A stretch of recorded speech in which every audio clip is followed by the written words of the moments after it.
I spent last weekend on the struggle bus.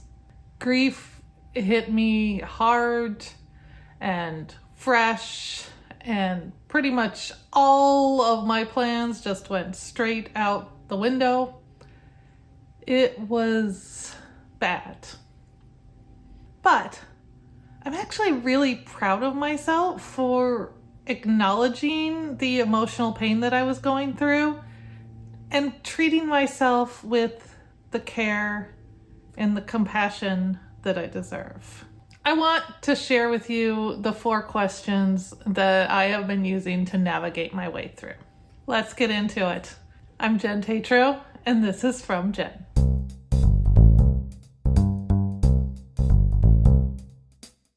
These are based on skills that I learned through cognitive behavioral therapy, through insight meditation, and through mindful self-compassion. So if you're interested in any of those or in reading deeper, I will include some suggested books and recommended reading down in the description. The first question is, what am I feeling?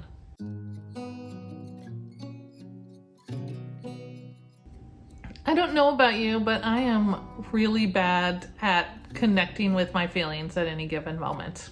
Feelings are messy and inconvenient, and they just open you up to suffering when either the thing that you're feeling good about gets taken away, or when you're forced to confront the thing that you're feeling bad about.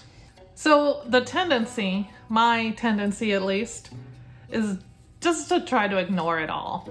What am I feeling is an all-encompassing question that makes you stop for a moment and just take inventory of your mind and your body. Maybe you have a headache, or maybe your belly is twisting with anxiety, or maybe your shoulders are up near your ears. Maybe you're gritting your teeth. Taking note of our physical feelings can serve as a gateway to our emotions. And that's the second part of what am I feeling.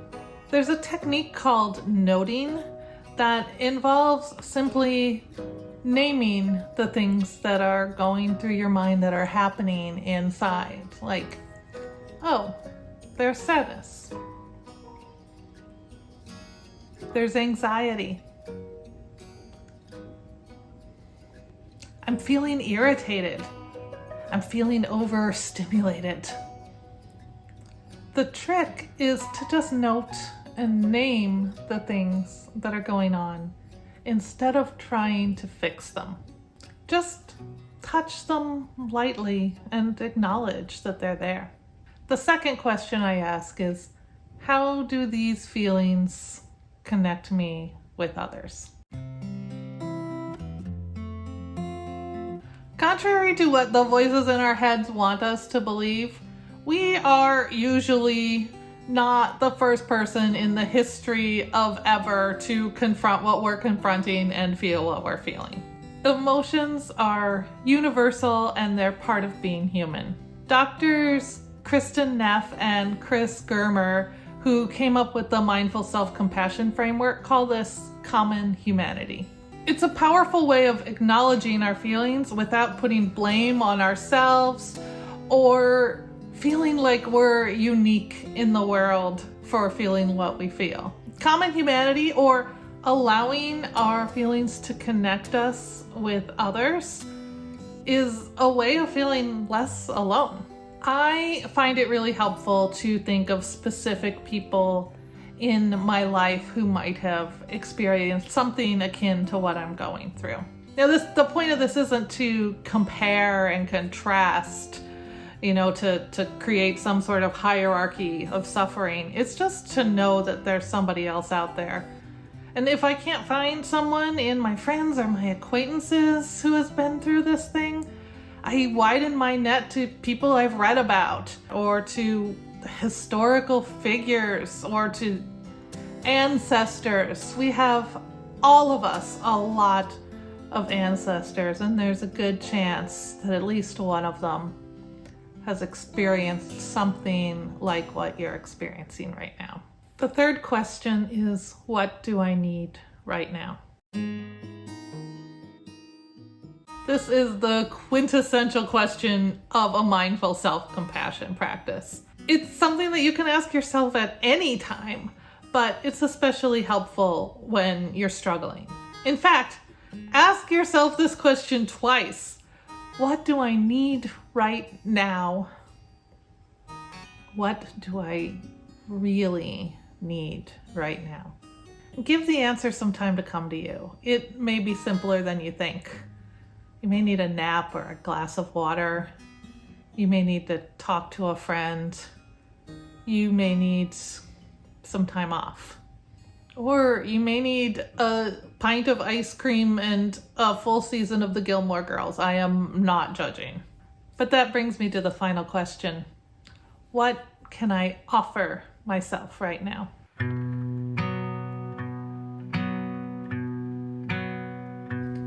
As wonderful as it would be to discover what you need and then immediately get that thing, that is not always possible or practical. Life just doesn't work like that. You might need to talk to a friend, but everyone that you know is already asleep or otherwise unavailable. You may need a nap, but you're right about to go into a work meeting. When you ask yourself, what can I offer myself right now, you are focusing in the moment. It is an act of compassion to say, I know my love. I know that you need that, and we'll work on it. But right now, what can I give you? If you can't take a long bath, can you take 2 minutes to put a warm cloth on your face? If you can't take a nap, can you get yourself a cup of coffee? I mean, I know that's not the healthiest solution, but you do what works, right? If you can't ask your best friend for a hug, can you send them a text message? Can you offer yourself something that you really hoped someone else would give you? Like a hug or a hand on your heart, a comforting touch.